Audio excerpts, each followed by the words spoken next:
Swans. Swans are known for being particularly beautiful birds.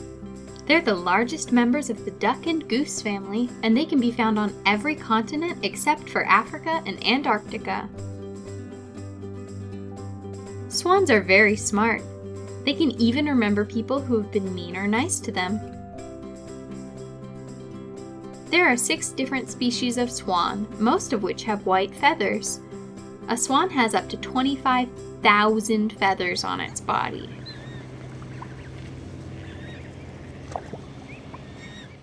Swans love to live on lakes and rivers, so that's where they build their nests. They eat all kinds of greenery, insects, and tadpoles. Like humans, swans mate for life. This means they choose one other swan to have babies with, and they usually stay with that partner for the rest of their lives. Baby swans are called cygnets.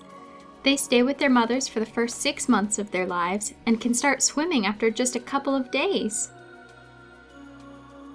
Swans can fly up to 60 miles per hour. That's so fast! Swans are very peaceful creatures, but they can be defensive of their nests and babies. If you see a swan, be sure to give it space. After a swan scares off a predator, they like to celebrate with other swans by flapping their wings and making lots of noise. It's like a swan party. Swans are awesome. What's your favorite thing about swans?